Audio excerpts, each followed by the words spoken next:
keep your eyes out on Mumbai Falcon. Some interesting stuff coming up. Look forward to racing to the future.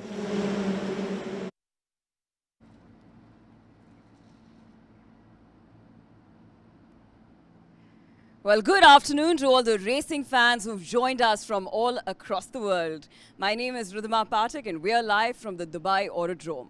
Now, before we unearth as to what we've got in our hands today, let me give you a quick recap as to how this series has progressed. Well, round 2 of the 2022 Formula Regional Asian Championship came to Dubai from Abu Dhabi. And of course, the field gave all the viewers an edge of the seat thriller. Also, Hadrian David was lightning quick all weekend. Now, Hadrian David had his maiden series victory on the 4.29-kilometer international configuration of the Dubai circuit. But things have changed. And to tell us more, I've got with me Jake Sanson. Jake, of course, the track has changed. Take me through it. What is the configuration now? So essentially now we've moved from the international circuit here at the Dubai Autodrome to the Grand Prix circuit. That means it's going to be the full length of 5.39 kilometers. Now, a lot of the circuit is going to be similar, but instead of turning right through turn 2, they're going to turn left, and they will use the full configuration that the circuit is famous for the Dubai 24 hours. Now, that actually means that the setup is going to be very different because the circuit will not be quite as fast flowing in the opening sector. It's a little bit more tight, a little bit more twisty, and a lot more technical. The tires will be worked in a slightly different way, so they will grain more differently, and that means that the drivers and the teams have to be a little bit more prepared to face that. Plus, from last week to this, the temperatures have gone up again, so we are now pushing 30 degrees Celsius at about 4 p.m. So obviously the temperatures are going to have to be changed as well, as will the tire pressures. So teams are trying to second guess where they can find the ultimate pace. It's adapting every week we race. That's right. So where can they? Tell me. Where can they find the ultimate pace? How do they sort of settle down with the weather that we have? Of course, we spoke about the tire regulations throughout last weekend. So where can they find the pace? It's a good question because essentially they only have a few different areas where they can find a little bit more speed from the car. They have to work a little bit more on the aero of the car to try and tweak the settings of the front and rear wings and the tire pressure. That's really where the key factor is going to be. And in qualifying, it's even more important this weekend than it was last weekend. The circuit is longer. There's fewer margins for error, and considering how close it is here, it's going to be very, very costly. If they get a bad couple of qualifying laps, then the whole weekend is compromised. So they really have to come out of the blocks fighting. They need to put up their A game. All of the hard work they did yesterday in the practice sessions and in the warm-up this morning, it's really going to be interesting to see who's come out on top. That's right. Now, we had 26 cars on the grid last weekend. It's 27 for new drivers. Take me through the field. So, yeah, we've got 4 additions to the field this weekend. We have Owen Tangevelu, the Frenchman. We also have Francesco Braschi, the Italian. And we have Michael Beloff, who has been racing in FIA Formula 3 in the last couple of seasons. But the big name back this weekend is Patrick Pasma. He won a couple of races last year and was obviously a big contender. So just like Pierre-Louis Chauvet, he's returned to the series mid-season. And his presence is actually going to make things very interesting because obviously the established guard this year, they want to fight for the title. So it will be very tricky to know how well they'll go. Definitely, Jake. There's plenty to look forward to. For now, it's time for the qualifying. You guys stay tuned.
So as you can see, folks, the competitors are out on circuit now and they are getting us up to speed. Once again, it is going to be 2 qualifying sessions here in the Formula Regional Asian Championship 2022, and it will be a fabulous battle once again. The cars haven't changed, a few of the drivers have, and the challenge is going to be even tougher than 7 days ago. Let's remind you of how things stack up in the Formula Regional Asian Championship as we head into this 3rd weekend of the season, because it's obviously going to be very, very exciting all the way through from the get-go. But we have Arthur Leclerc currently leading the championship after taking his first win of the season in the 5th race of the year, which was round 2, race 2. He took his first win, having had a couple of podiums at Yas Marina, and he has 73 points in the championship standings. Next up is Hadrian David, who had a fantastic weekend last week in Dubai and scored more points than anybody else. 2 wins and a 4th place. That puts him right into the hunt for the championship. He actually scored 62 points last weekend, and he has 64 total. So that shows you just how different his weeks were from Dubai to Abu Dhabi. And Hadrian David, the Frenchman, is hoping he can continue that trend. Another Frenchman is right up at the sharp end, Isaac Hajar, the Red Bull young gun for the high-tech Grand Prix team, and he is obviously going to want to make sure that this weekend he can score a victory. He's had podiums, 3 of them, all in 3rd place, so now he wants to hit the top spot, so that's got to be his goal. Sadly, we've had to say goodbye to the Italian Gabriele Mini. He is now out of the car, and he will return to Europe. His place has been taken in the team by the Frenchman Owen Tangevelu, the Frenchman who will be filling out the seat for the rest of the year. Pepe Marti is currently the leading rookie in the championship. He is in 5th in the standings, just 1 point ahead of the Colombian Sebastian Montoya. In the Rookie Cup itself, Pepe Marti is actually 10 points ahead of Sebastian Montoya, but that is a separate championship. It's just for the rookies, that one.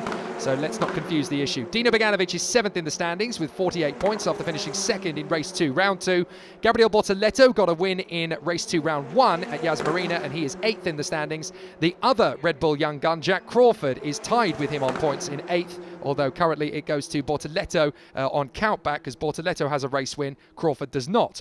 And Lorenzo Fluscia is 10th in the standings on 42 points. They are the 10 drivers who are closest to each other in the rankings, 31 points separating them after 2 weekends with 3 weekends to go and all to play for. Now, I mentioned that last weekend Pierre-Louis Chauvet returned to the series. This weekend, Patrick Pasma, the Finnish driver, returns to the series, so it'll be interesting to see what he can do for the Evans GP squad in car number 2. The Italian Francesco Braschi, the Russian Michael Belov, and the Frenchman Owen Tangevelu are the other new boys, I should say, to come into the weekend, although of course Michael Belov is also a returning driver. He raced in the Formula Regional Asian Championship last in 2020 when it was under the guise of Formula 3 Asia. So it's been 2 years since he has raced in this championship, and he is back up to speed and already starting to get some fast times under his belt. So the drivers are getting themselves up to speed and they are getting some lap times in. It is Arthur Leclerc who has come straight out of the block ahead of his 2 Mumbai Falcons teammates, Sebastian Montoya and Dino Beganovic. Now, one of the interesting factors this weekend is that because the circuit is longer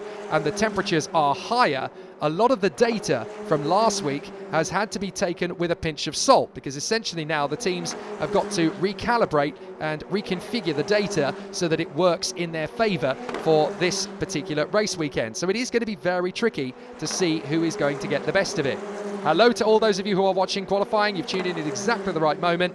And of course, you can follow all of the action through the weekend on the Mumbai Falcons racing pages, both here on YouTube and also across Facebook, Instagram and Twitter. Great to have your company. Any questions, do please ask them. I'll do my very best to answer them. And hopefully we will have another merry and bright weekend here at Dubai Autodrome. You can see the heat haze is even higher this week than it was last. So already the temperatures are more increased than they were last week. So it's going to be a fascinating battle. This is also going to be the last weekend of the championship for 2 drivers in particular. The first of those is the Swiss ace Joshua Dufek for the high-tech Grand Prix team, who has been battling for the rookie standings. It was actually the 2nd rookie past the line in last week's 3rd race, finishing 10th overall after an incredible battle where he was in the top 10 for the entirety of. A great performance from the young Swiss. But we're also going to say goodbye to the Colombian sensation Sebastian Montoya this weekend. This will be his last weekend in the car before he returns to Europe to prepare for his weekend. And to prove the point, Sebastian Montoya crosses the line and goes fastest with a 1:55.869. He clearly wants to finish on a high, and he is just a fraction of a second quicker than Paul Aron. 0.167 is the deficit. Jack Crawford now goes second fastest, in fact, the Red Bull Junior driver. So he goes into second place. Whoa, that's how hard Dino Beganovic is pushing. My goodness, that was more rallycross than it was single-seater. But the Super Swede is doing an absolutely fantastic job. Dynamite Dino, as he is known, is really pushing it in this first qualifying session. Now, a reminder how the qualifying session works. The times in this session will set the grid for race 1. The times from the second session will set the grid for race 3. The race 2 grid will be decided by the results from race 1 with the top 10 positions reversed. So that is how the 3 race grids will be set. Isaac Hajar has just gone fastest. The Frenchman in the Red Bull Junior car from High Tech GP has just gone top spot. Montoya is second. Fornaroli has gone into third position. That's a surprise. Leonardo Fornaroli has been there or thereabouts in the top 10, but never as high as P3. So excellent work from Leonardo Fornaroli. And then it is Jack Crawford ahead of Paul Aron and Pierre-Louis Chauvet, who's already looking a lot faster this week than he was last week. There is the 23. That is the Pinnacle Motorsport car of Pepe Marti, the Spanish driver. Now, car 16 has had its lap 3 time deleted. So that is Lorenzo Flusha's time being deleted for track limits. I'm sure he's got another fast lap in the tank. As across the line, the Mumbai Falcons number 10, Dino Beganovic, goes 4th quickest, 1:55.9 for him. There is his 2 teammates, Arthur Leclerc, who goes up to 5th. And Montoya, does he take the fast time? Yes, he does, 1:55.4. So Montoya is leading the way once again, just as he did in qualifying at Yas Marina, the very first race of the season. So Sebastian Montoya is getting back to what he does best. He says that last week was a blip, but it was also ancient history. He's going to come out of the blocks fighting, and he is going to go for another victory to round off. He wants to end his 3-weekend campaign as the top rookie in the championship. He may not stay there because obviously missing a couple more race weekends is going to hamper him in the long run, but he wants to prove to the world that he could have fought for the championship title. So up to 9th place comes Flusha, doing a good job there in 9th position, just in between the pinnacles of Delano Van 't Hoff and Pierre-Louis Chauvet. Oliver Goether's doing well on his return. He couldn't race last week in the end. And there is Francesco Braschi, 12th position in front of Owen Tangevelu, 2 of the new faces. Then Josh Dufek, then Hamda Al-Kubaisi, the youngest of the family, in 15th at the moment, ahead of Nicola Maranangeli. And then 17th is the Hungarian, Leventa Ravesh. Ayato Iwasaki of the Philippines is next up. And then it is Amna Al-Kubaisi, who is in 19th ahead of Khaled Al-Kubaisi, the leading master, who is actually faster at the moment than several of the other competitors in the field. David Morales is in 21st, Salih Aluch and Thomas Luedia next. Then Frederick Lubin, who hasn't quite got up to speed yet, nor has Pepe Marti, Michael Belov, or I was going to say Patrick Pasma, but Pasma has just banged in a lap which is a 1:56.339 and has gone 11th. Belov has just gone 1:56.5 to go 12th. So they are now back into the action. The only top runner who hasn't set a competitive lap time yet is Pepe Marti, the Spaniard, who is down at the back of the field on a 2-minute flat .3, but he is definitely going to increase his speed over the course of the session. So an absolutely fascinating battle so far from the contenders. And great to see just how exciting it is going to be. So Farhan K asks, is Ollie Behrman here this weekend or next weekend? The answer is next weekend. He will actually take over the car currently being driven by Sebastian Montoya. So Montoya will vacate the Mumbai Falcons car and he will hand it over to the Italian F4 champion from last year, Oliver Behrman, who will make his first race appearance in a Formula Regional car. Big shoes to fill for the young man from Chelmsford in Essex as he takes over from Sebastian Montoya, who has been an absolute flash attack sensation here this season. There are the Evans GP Brigade. Some fantastic battles from them so far this season. They've kind of been under the radar so far this year, but the Evans squad still doing a very strong job in the midfield. There is the 30. And that is Michael Belov returning to the Formula Regional Asian Championship after a 2-year leave of absence. But he did race in 6 races in FIA Formula 3 a couple of seasons ago. So his calibre and his credence are not to be questioned. So he's definitely going to be one to watch. His teammate this weekend is also a returning face. Patrick Pasma of Finland will be up at the sharp end. And let's not forget that he won a couple of races last year at the tail end of the field. And that is ultimately the thorn in the side that may have denied Johan Daruvala of taking the Formula Regional Asian Championship in the end last year. So a very interesting battle ahead of them. So for race 1, Montoya, who was looking a little bit doubtful after free practice yesterday, whatever Mumbai Falcons had for breakfast this morning, I want some, because they are definitely now starting to get back to where they belong, up at the front end of the field. Just a whisker in front of Isaac Hajar. But certainly Sebastian Montoya has come out of the blocks fighting hard. There is the number 7. That is the high-tech GP machine of Joshua Dufek, who is making solid progress as he hopes to bow out of his Formula Regional Asian campaign on a strong note as well. Great performances from him so far. And there's going to be some interesting news in the pipeline for him in the future. Watch this space, because it could be very entertaining. Now, there is Owen Tanjavelu in the high-tech number 92. This is his first weekend of the championship, as he now makes his impression on the season. His fellow novice this weekend, Francesco Braschi, is currently running in 15th place. So the new boys are actually doing a very good job indeed, because we've got Pasma in 11th, Belov in 12th, Braschi is 15th, and Tanjavelu is in 16th. So none of the new boys have struggled to get up to speed at all with the new car. So that is going to be very interesting once we get up to racing. A couple of them may even get a chance to go for the reverse grid pole. There is Patrick Pasma, the very popular Finn, who has returned to his beloved Evans GP squad.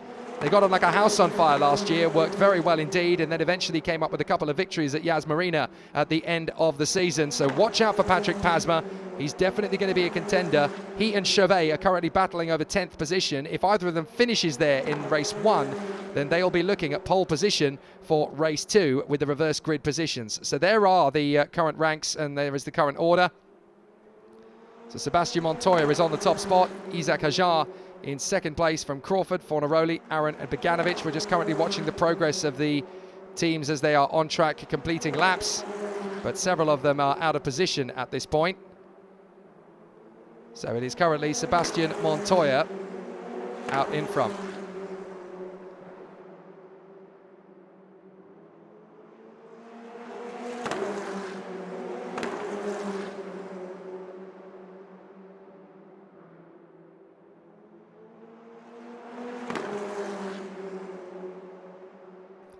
So 30 seconds or so left of the qualifying session. Isaac Hajar is trying to wrestle away pole position from Sebastian Montoya. The last qualifying laps are coming in. Lorenzo Flusha has crept up into the top 10 of late, which is very good news indeed for him. But it is currently Montoya, Isaac Hajar, Jack Crawford, Leonardo Fornaroli, Paul Aron and Dino Beganovic in the top 6. Then Arthur Leclerc, Delano Van Toff. Then it is Lorenzo Flusha and Pierre-Louis Chauvet from Patrick Pasma and Michael Belov. Nicola Marinangeli, Oliver Goethe, Francesco Braschi, Owen Tanjavelu, Josh Dufek and Hamda Al-Kubaisi from Levi Revej, Ayato Iwasaki. Pepe Marti can't really get above 21st at the moment. Checkered flag is out. So checkered flag is out. And we're going to see who comes across the line first. It is Lorenzo Flusha and Hamda Al-Kubaisi that take the flag first. They do not improve from their positions. Amna Al-Kubaisi comes home on a 158.2 by comparison to her sister, who did a 157.0. As Delano Van Toff comes 9th. Pepe Marti with his final flying lap gets 7th fastest. That's better. So Pepe Marti right up at the sharp end. Isaac Hajar gets a 155.943, which is not the fastest lap of the entire session. Certainly it's the fastest lap of the last half of the session. But Sebastian Montoya is still top spot.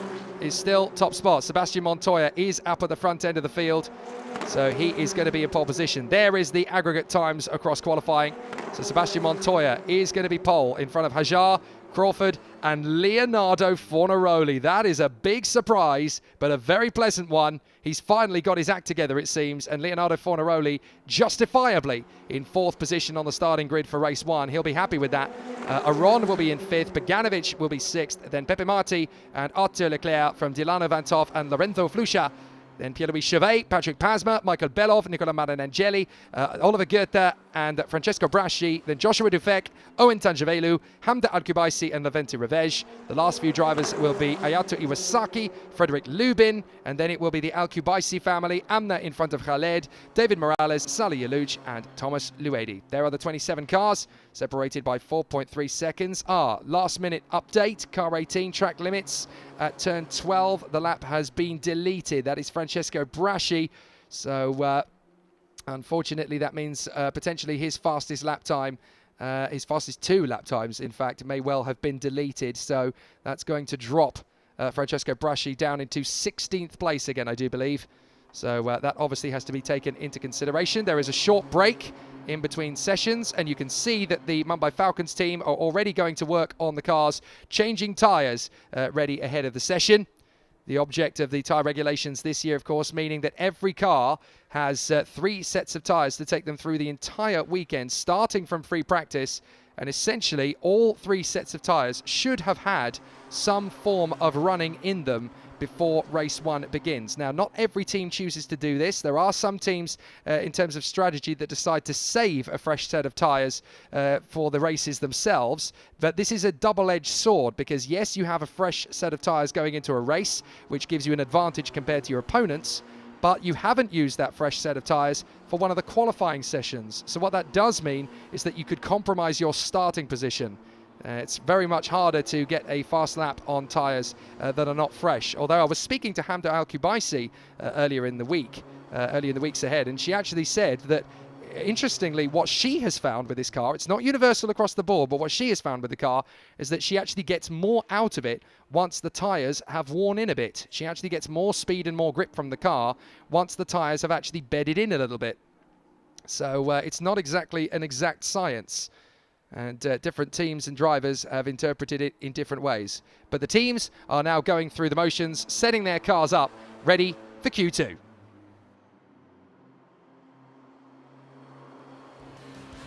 So a look back over the moments from Q1. Sebastian Montoya getting fast out of the blocks and banging in a time of a 1:55.467.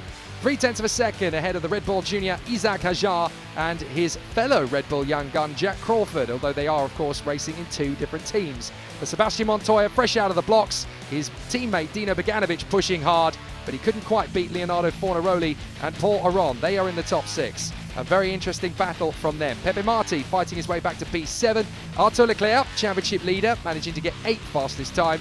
Dilano Van Toff and Lorenzo Flusha will be there together in the top 10. Pierre-Louis Chauvet and Patrick Pasma, race winners last year, 11th and 12th. Michael Belov, the returning Russian, in 13th place. Nicola Madanangeli is 14th from Oliver Goethe, Francesco Braschi, Joshua Dufek and Owen Tanjavelu. Hamda Al-Kubaisi is 19th on her home soil. Levente Rivej is 20th in front of the Philippine star, Ayato Iwasaki. And then Frederick Lubin of Great Britain, the 2 Al-Kubaisi sibling, daughter and father, I should say, Amna Al-Kubaisi and Khaled Al-Kubaisi, the leading master. Then it is David Morales, Salih Yalouch and Thomas Luedi. Checkered flag went the way of Sebastian Montoya. So there is the high-tech team just getting themselves ready in cars 5, 6, 7 and 92, just to break up the flow there, Owen Tanjavelu.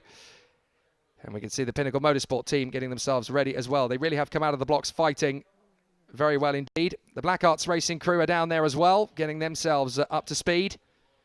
And we heard obviously last week from one of their young test drivers and race mechanics, Alistair Young, who was telling us about the in-depth of the tyre regulations. If you want to go and have a look at that, then go back, of course, to our Mumbai Falcons race coverage from last week ahead of race 3, and you can see how that is all explained in detail. Great to catch up with young Alistair, and the Black Arts Racing team have done a fantastic job. The sun is heating up here in Dubai as we prepare for Q2.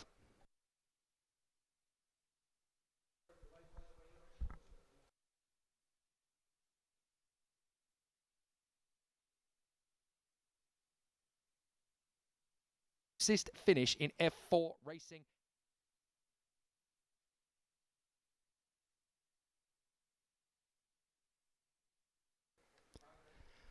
So Sebastian Montoya will be starting race 1 later this afternoon from pole position, just as he did at Yas Marina in the first round of the championship. His teammates are going to be right over him over the course of proceedings. Dino going 6th and Arthur Leclerc going 8th.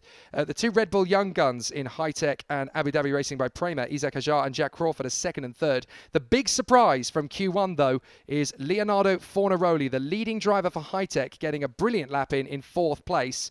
And the comeback kid, Paul Aron, is up in 5th position. He'll be delighted with that, having had some difficult performances in qualifying in the previous 2 weekends. Pepe Marti 7th, Arthur Leclerc is 8th, as we mentioned, and then rounding out the top 10, Dylan Van Toff and Lorenzo Flusha in front of last year's race winners, Pierre-Louis Chauvet and Patrick Pasma. Don't go away, Q2 is on the way.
Keep your eyes out on Mumbai Falcon. Some interesting stuff coming up.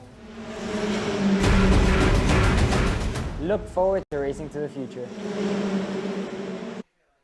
So we're getting underway once again for Q2 as we battle away for the action once more here this weekend. It is going to be a fantastic battle as we run around on the circuit. Connor Pelkmans asks the question, no Hadrian David this round? You're absolutely right. He is not racing, nor is his teammate Gabriel Bortoleto, who also took a race win over the course of the season, as obviously it is still chop and change and musical chairs in the world of Formula Regional Asian Championship. Some drivers stay, some drivers disappear. And unfortunately for those fans of Hadrian David and Gabriel Bortoleto of the 3Y Technology UAE team, they are not going to be racing this weekend. Hopefully they'll be back later in the season, but they have obviously got their European... are doing a fantastic job. They are the 3 first cars across the line. They do seem to have a bit of a habit, the Mumbai Falcons, of being the first ones out on track. And from time to time, they are also the fastest in the sessions as well. There's Moid Tungakar putting up alongside Amit. It's been a fantastic battle from the Mumbai Falcons last season, and they have really come out of the blocks fighting fit in 2022 with an even stronger attack. The steely-eyed of those fans out there will have noticed that we're on a slightly different circuit configuration to last week. Last week, we were on the international circuit, and this week, we are on the Grand Prix circuit. So, Nathan on YouTube asks, is Ollie Behrman coming in next round? Yes, he is. He'll be here next weekend, which will be, I do believe, on the Grand Prix circuit once again. And unless the decision is changed. Veronner asks, is Isaac Hajar doing the full season? That is the plan, that's what he told me. So unless something dramatically changes in his schedule, the Red Bull youngster from France is going to be there for the whole season, as is the American Jack Crawford. The Mumbai Falcons team watching on, hoping that they can get 2 pole positions. I was speaking to the team prior to the race weekend beginning, and they're still reeling from the 1-2 finish that they got last week in race 2 between Artur Leclerc and Dino Beganovic. They had had a win, they'd had a 1-2, and I said to Aditya Patel, who is looking after the F4 team, how likely is it for a 1-2-3 finish? And he said, well, we don't need quite as much luck as last year, which of course is fairly obvious, because they only had 2 cars last year, never mind 3, but they're all pretty keen to get a 1-2-3 finish if they can. And certainly this weekend the cars do look very quick, as Beganovic gets his first fast lap in, a 1:56.6. Leclerc goes quicker, 1:56.2. So it will be very interesting indeed.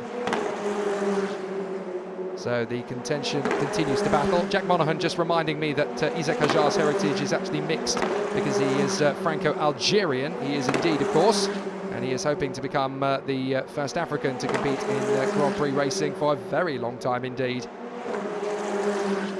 There are the team, Mumbai Falcons watching on. They had a guest last week. The talented Indian star Johan Danavala was in town, as he was on holiday. He's on holiday, he's not supposed to go to a racetrack, but try and keep a racing driver away from the racetrack. So Veronner pointing out that Isaac Hajar has a good shot at taking the lead in the championship. You're absolutely right. The absence of Hadrian David, who scored the most points last weekend, does indeed give Isaac Hajar a great chance of taking the lead in the championship. His closest opponent is Artur Leclerc, who is 12 points ahead of him in the standings. Get rid of Hadrian David and Gabriele Mini, because neither of them are going to be racing this weekend. They'll fall down the order. Pepe Marti is therefore technically 3rd in the standings on 54 points. Not bad for the young rookie. Then Sebastian Montoya, then Dino Beganovic, and then with Gabriel Bortoleto sitting out this weekend as well, it'll then be Jack Crawford and Lorenzo Flusha who will pick up the mantle. Sebastian Montoya almost coming to a stop as he lets cars through. So Montoya clearly wants to get in the slipstream of somebody, or wants to get a clear bit of road, one of the two, as Pepe Marti bounces back in style in Q2. He has gone fastest in front of Delano Van Toff, then Josh Dufek and Patrick Pasma. So session 2 already looking quite different to session 1, and it could be very interesting from that point on. We'll have to see how things develop.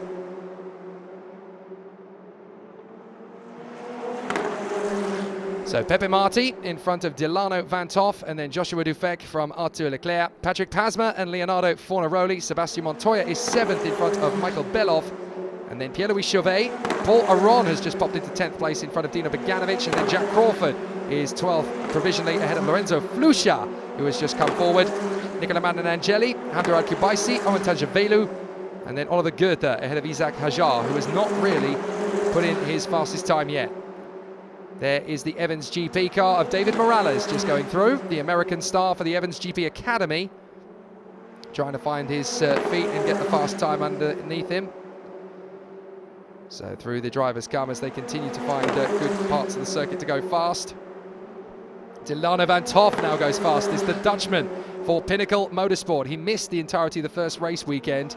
He rather dramatically fell ill mid-weekend at Yas Marina. He was just about to go to his car for time qualifying, and he took a bit of a dizzy spell and ended up being ill for the rest of the weekend. Very unfortunate, because he was fighting fit and looking forward to going racing. And missing the first race of the weekend has definitely compromised the Pinnacle Motorsport team's progress.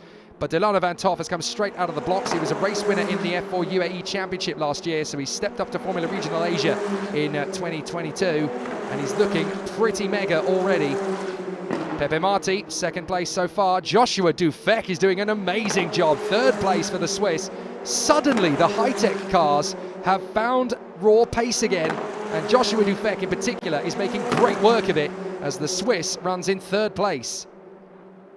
So Hoff, Marti, Dufek, Leclerc, Pasma, Fornaroli, Montoya, Belov, Chauvet and Paul Aron in the top 10. A second between the top 10. Dino Beganovic in 11th from Crawford, Flusha, Iwasaki and Maranangeli. Then Hamdou Al-Kubaisi in front of Owen Tanjavelu, Goethe, Hajar, Brashi, Revej. Then it is Amna Al-Kubaisi in front of David Morales Salihamidzic, Frederick Lubin, who's really struggling this weekend. Then it is Khaled Al-Kubaisi, who for once is not the fastest Master driver. He's won 5 out of the 6 races in the Masters category so far this year, looking for a dominant title win in the Masters class. And then Thomas Luedi, who is at the back of the field, but he has got a lap in, which at least is something compared to when we had the engine cover off at the start of the session. So an absolutely sensational run for the competitors thus far. Jack Monaghan points out we shouldn't be ruling out Jack Crawford if he has a good weekend. Very true indeed, because this weekend, all of a sudden, Jack Crawford has put all of the cobwebs to bed, and he has been going very quickly over the course of the weekend. Certainly in this session he needs to find a little bit more speed, but then we found that over the course of the first 2 weekends that being fast in Q1 does not automatically mean you're going to be fast in Q2, because you obviously have to balance the strategy.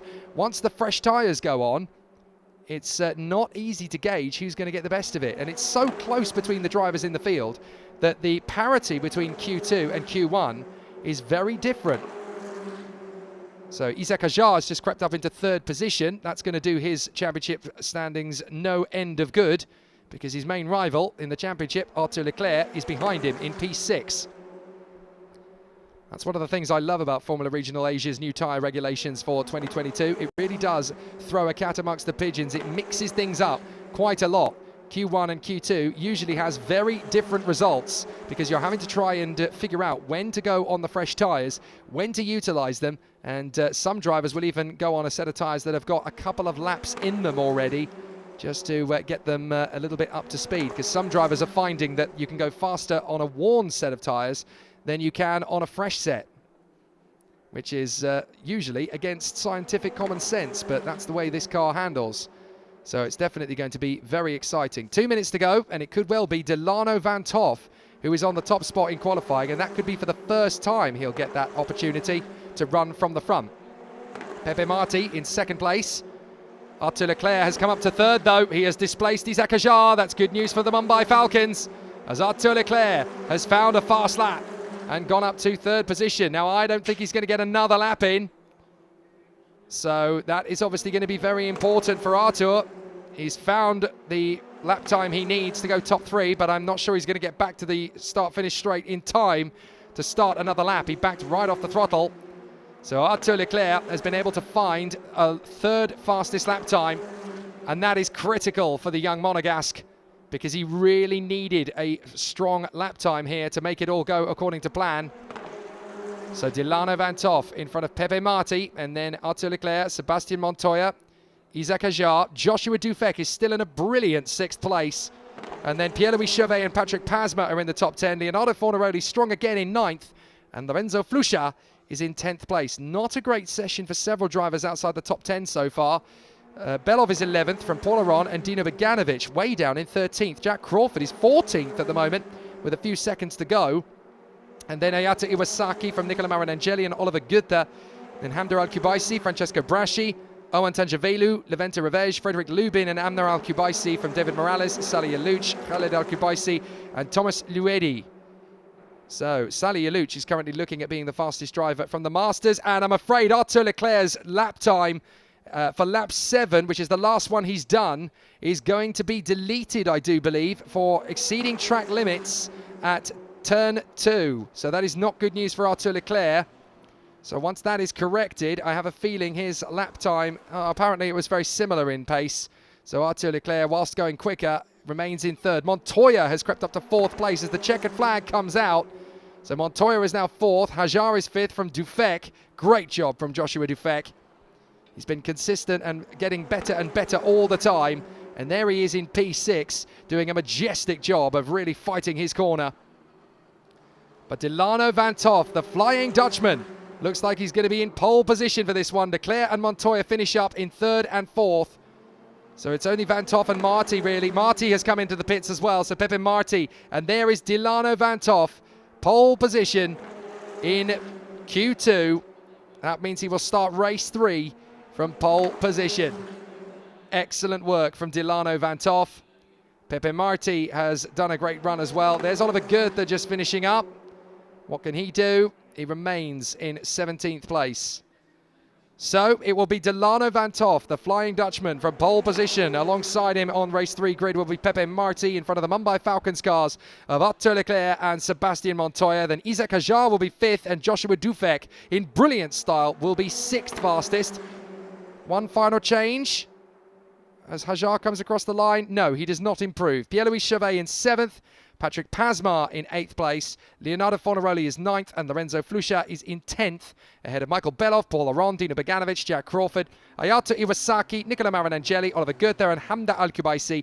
From Francesco Braschi, Owen Tangevelu, Leventa Revej, Frederick Lubin, Amna Al-Kubaisi, David Morales, Sally Yaluch, Khaled Al-Kubaisi and Thomas Luedi.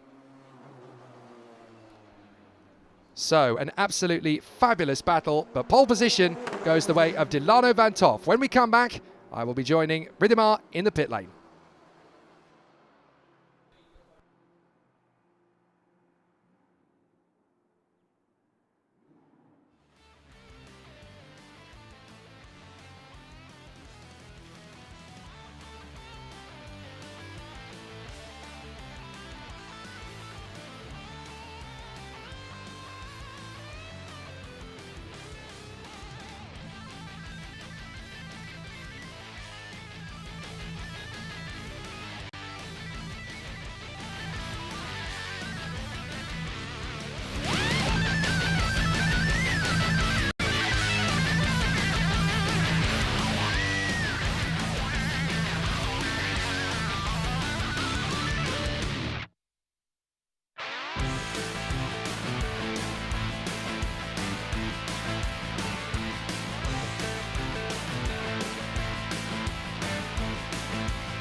Right, hello and welcome everybody, all the racing fans. Of course, we witnessed Q1 and Q2 of the Formula Regional Asian Championship 2022.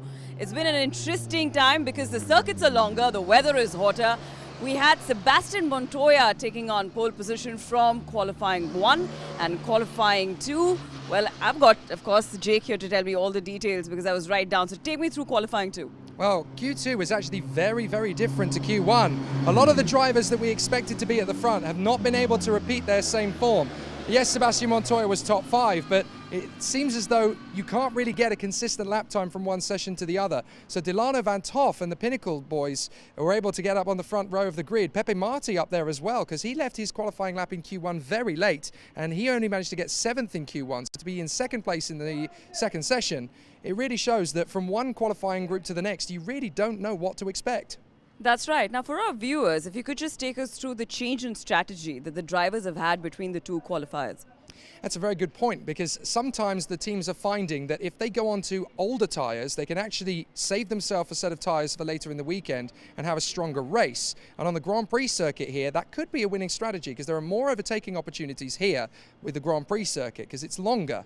But however, there are teams that have found that actually they can get more out of the car with the tyres slightly worn than if you put fresh ones on. So it's difficult. With only 3 sets of tyres to go through the whole weekend from the start of practice, teams are still, even in this 3rd weekend of the championship, learning from race to race what is actually going to work. Plus, on top of that, you've also got tyre pressures on these tyres. Now that is critical, and that can really change the face of a race meeting. That's right. There are a lot of considerations, of course, in this particular race as we've moved to the Dubai Autodrome, considering the weather, of course, the tyre regulations. Having said that, what do you think of the Mumbai Falcons? They came in all guns blazing, especially in the qualifying 2, and then what happened? What changed? It's a good question. It's hard to know either as well, because in the first session they were all really strong, very, very close to the mark. I guess it worked out very well for them, because obviously they've been able to be in a strong position out of the practice session. They had a good setup. They obviously knew how to get the most out of the car and out of the tyres in the first qualifying session. But then obviously you have to change tyres for Q2. Now, even if the track temperature goes up by a degree or the wind accelerates, those crosswinds on the far side of the circuit, it doesn't matter how well your car is set up for aerodynamic pressure, you're actually going to find mechanical grip depreciates in some of the slower corners. So there might be a few times out there where the drivers would have felt really comfortable in Q1 and were actually on the back foot in Q2. It's fascinating how it changes from session to session. That's right. Well, of course, there are a lot of changes, a lot of drivers that you need to keep a lookout for. The sensation from last weekend, Hadrian David, is not on the grid. Sebastian Montoya, on the other hand, has taken pole position. And the last time the man had pole position, he had won the race for the Mumbai Falcons. Watch out for this driver and many more. You stay tuned to this page.